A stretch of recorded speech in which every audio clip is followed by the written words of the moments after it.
बिहार में विधानसभा चुनाव है। 6 और 11 नवंबर को वोटिंग है। ऐसे में नीतीश मोदी हो या तेजस्वी राहुल, दोनों अलायंस का कैंपेन पीक पर है। वोटिंग के बाद 14 नवंबर को गिनती होगी और पता चल जाएगा कि किसकी सरकार बनने वाली है। लेकिन इससे पहले जरा एक कहानी समझिए। 2017 में केन्या की राजधानी नैरोबी में राष्ट्रपति चुनाव हुआ। नतीजे आए तो उरुहु केन्याता फिर जीत गए।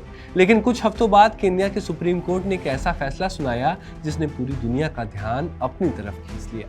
4 जजों ने मिलकर कहा कि चुनाव आयोग ने पारदर्शिता की शर्तें तोड़ी हैं। डेटा, इलेक्ट्रॉनिक सिस्टम और वोट ट्रांसमिशन सब संदिग्ध है। और पहली बार अफ्रीका के इतिहास में किसी अदालत ने राष्ट्रपति चुनाव ही रद्द कर दिया। अदालत ने साफ कहा कि लोगों का भरोसा टूट गया। अब सोचिए, जब किसी देश की संस्थाओं से भरोसा हट जाता है तो लोकतंत्र वोटों से नहीं, सच्चाई से हारता है। और अब जरा इस कहानी को भारत की तरफ मोड़िए, क्योंकि बिहार में जो हो रहा है उसमें केन्या की वही झलक दिखती है। भरोसा टूट चुका है, बस अदालत का बोलना बाकी है। लेकिन एक सवाल जो इलेक्शन से पहले भी गूंज रहा है और बाद में भी गूंजेगा, सवाल है स्पेशल इंटेंसिव रिवीजन का, यानी SIR, जो अब 12 राज्यों में फिर से शुरू किया जा रहा है। राहुल गांधी भाजपा और इलेक्शन कमीशन पर मिलीभगत का आरोप लगाते रहे हैं। राहुल ने बकायदा प्रेस कॉन्फ्रेंस कर फैक्ट्स के साथ बताने का दावा किया था कि किस तरह से वोटों का एडिशन और डिलीशन किया जा रहा है। राहुल ने यह भी दावा किया था कि भाजपा ने महाराष्ट्र और हरियाणा का चुनाव फेक वोटर्स के बल पर जीता था और बिहार में भी ये ऐसा ही करने वाले हैं। इसी के लिए ही SIR को बिहार में लाया गया और लाया जा रहा है। इलेक्शन कमीशन ने राहुल के आरोपों को गलत बताया, लेकिन कई मीडिया रिपोर्ट्स में राहुल के दावों में दम दिखा। हाल ही में रिपोर्टर्स कलेक्टिव ने इस पर डिटेल्ड इन्वेस्टिगेशन की थी, जिसमें साफ पता चला था कि SIR होने के बावजूद बिहार की फाइनल वोटर लिस्ट में 12 लाख से ज्यादा संदिग्ध डुप्लीकेट वोटर्स हैं, जबकि 1 करोड़ से ज्यादा फर्जी वोटर्स हैं जिनके पते फर्जी हैं। इस पर हमने एक डिटेल्ड वीडियो बनाई है जिसका लिंक डिस्क्रिप्शन में है, आप देख सकते हैं। SIR पर इलेक्शन कमीशन का रुख संदेह के घेरे में है। सुप्रीम कोर्ट इलेक्शन कमीशन पर सवाल उठा चुका है, फटकार लगा चुका है। इलेक्शन कमीशन की विश्वसनीयता कमजोर होती जा रही है, लेकिन CEC ज्ञानेश कुमार को कोई फर्क नहीं पड़ता। इसीलिए उन्होंने एक और घोषणा किया है। स्पेशल इंटेंसिव रिवीजन 2.0 का दूसरा चरण आ चुका है SIR का। दूसरे चरण के तहत 12 राज्यों में SIR शुरू किया जा रहा है। इलेक्शन कमीशन ने SIR के दूसरे चरण को लेकर क्या ऐलान किया है, किन किन राज्यों में इसे शुरू किया जा रहा है, इस प्रक्रिया के तहत क्या ऐलान होना है, क्या जैसे बिहार में 69 लाख लोगों के नाम काट दिए गए वैसे ही इन राज्यों में भी लाखों वोटर्स के नाम काट दिए जाएंगे। एज अ वोटर आपको क्या करना चाहिए और हाँ, विपक्ष इस पर क्या कुछ आरोप लगा रहा है, ये सब हम बताएंगे इस वीडियो में, तो बने रहिए हमारे साथ। नमस्कार, मैं नीलांजन तिवारी और आप पॉलिटिक्स देख रहे हैं। चुनाव आयोग के दफ्तर से एक नई घोषणा हुई है। नाम है स्पेशल इंटेंसिव रिवीजन 2.0 यानी SIR 2.0।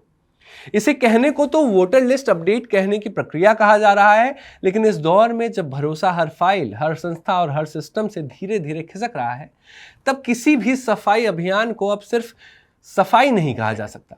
ये प्रक्रिया 12 राज्यों से शुरू हुई। उत्तर प्रदेश, बंगाल, तमिलनाडु, राजस्थान, मध्य प्रदेश होते हुए गुजरात, छत्तीसगढ़, केरला, गोवा, पुडुचेरी, लक्षद्वीप और अंडमान निकोबार तक पहुंच चुकी है।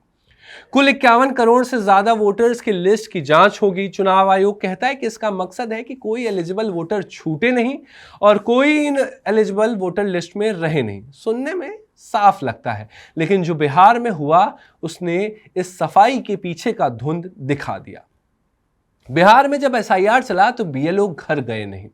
उन्होंने दफ्तर में बैठकर नाम काटे और जोड़े। नतीजा 69 लाख नाम डिलीट और 12 लाख नाम ऐड हो गए। रिपोर्टर्स कलेक्टिव की जांच बताती है कि फाइनल लिस्ट में 14 लाख संदिग्ध वोटर्स हैं और करीब 1 करोड़ फर्जी एड्रेस। कई जगहों पर समुदाय विशेष के वोटरों को टारगेट किया गया और जब वरिष्ठ पत्रकार अजीत अंजुम ने यह गड़बड़ी ग्राउंड से दिखानी शुरू की तो पारदर्शिता की जगह FIR दर्ज हो गई।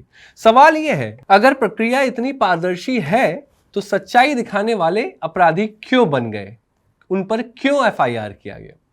राहुल गांधी लंबे समय से आरोप लगाते रहे कि SIR भाजपा का नया राजनीतिक टूल है, जिसके जरिए फेक वोटर्स को जोड़े जा रहे हैं और अल्पसंख्यकों, दलितों, पिछड़ों के नाम लिस्ट से हटाए जा रहे हैं।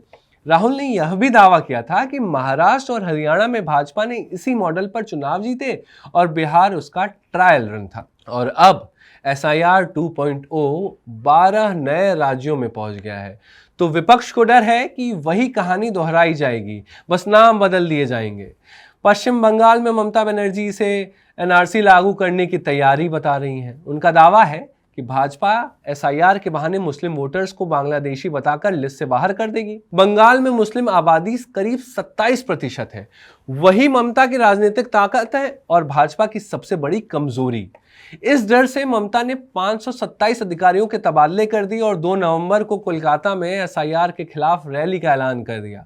वो जानती हैं कि अगर वोटर लिस्ट में गड़बड़ी हुई तो अगला चुनाव सिर्फ सत्ता का नहीं होगा, पहचान का होगा। अब जरा उत्तर प्रदेश की तरफ बढ़िए और देखिए, देश का सबसे बड़ा राज्य जो 80 सांसदों को संसद भेजता है। 2014 में यूपी ने भाजपा को 71 सीटें दी और मोदी को दिल्ली की गद्दी। 2019 में यह आंकड़ा 62 पार पहुंचा और पार्टी 300 पार गई। लेकिन 24 में अखिलेश यादव के पीडीए फॉर्मूले ने पूरा समीकरण बदल दिया। सपा और कांग्रेस ने मिलकर 43 सीटें जीती, भाजपा सिर्फ 33 पर सिमटी और मोदी को नीतीश और नायडू की बैसाखी पकड़नी पड़ी। लेकिन कुछ ही महीनों बाद जब 9 विधानसभा सीटों पर उपचुनाव हुए तो भाजपा ने उनमें से 7 सीटें जीत ली। सबसे चौंकाने वाली जीत कुंदरकी में हुई, जहां 60% से ज्यादा आबादी मुसलमानों की है। फिर भी भाजपा ने 1.5 लाख वोटों से वहां पर जीत दर्ज की। सोचिए, जहां मुसलमान बहुमत में हो वहां भाजपा ऐसे कैसे जीत गई? या तो वोट बदल दिए गए या वोट डालने नहीं दिए गए। रिपोर्ट्स कहती हैं कि कई इलाकों में मुसलमानों को बूथ में घुसने से रोका गया, जबकि उनके पास वोटर कार्ड भी था और नाम लिस्ट में भी। अखिलेश यादव वही डर महसूस कर रहे हैं जो ममता दीदी को सता रहा है। यूपी की 20% मुस्लिम आबादी और पीडीए मॉडल उनकी राजनीति की रीढ़ है। अगर इन वोटर्स के नाम लिस्ट से गायब हुए तो समाजवादी राजनीति का ढांचा हिल जाएगा। इसलिए अखिलेश ने पीडीए प्रहरी अभियान शुरू किया। लोगों से कहा कि अब अपने वोटर के ख्याल आपको रखना होगा, क्योंकि अगर तुम नहीं करोगे तो तुम्हारा नाम कोई और मिटा देगा। ये डर बनाया जा रहा है ताकि सीट बचाई जा सके। अब बात तमिलनाडु की करते हैं। यहां मुख्यमंत्री MK स्टैलिन ने अपने पार्टी वर्कर्स को ट्रेनिंग दी ताकि SIR की हर प्रक्रिया पर नजर रखी जा सके। यानी अब विपक्ष सिर्फ भाषण नहीं दे रहा है, डेटा की निगरानी भी रख रहा है। सियासत अब माइक्रो लेवल पर जा पहुंची है, फॉर्म नंबर से लेकर वोटर लिस्ट तक, हर पन्ने तक। SIR 2.0 की प्रक्रिया 28 अक्टूबर से शुरू होकर 7 फरवरी तक चलेगी। BLO घर घर जाकर वोटर डेटा चेक करेंगे, ऐसा कहा गया है। 9 दिसंबर को ड्राफ्ट लिस्ट आएगी और 7 फरवरी को फाइनल लिस्ट आएगी। अगर किसी का नाम गायब हो तो 1950 नंबर पर कॉल करके शिकायत की जा सकती है या सीधे जिला चुनाव कार्यालय जाया जा सकता है। कागज पर सब सही है, लेकिन जमीन पर वही पुराना डर है कि कहीं सुधार के नाम पर साजिश न चल रही हो। और यहीं असली चिंता शुरू होती है, जब देश की सबसे बड़ी लोकतांत्रिक संस्था यानी चुनाव आयोग पर भरोसा ही डगमगाने लगे तो लोकतंत्र किसके भरोसे चलेगा? बिहार से शुरू हुई ये कहानी अब 12 राज्यों तक पहुंच चुकी है। नाम बदल रहे हैं, प्रक्रियाएं वही हैं और सवाल अब भी वही है, वोट की सफाई के नाम पर कहीं लोकतंत्र की सफाई तो नहीं की जा रही है।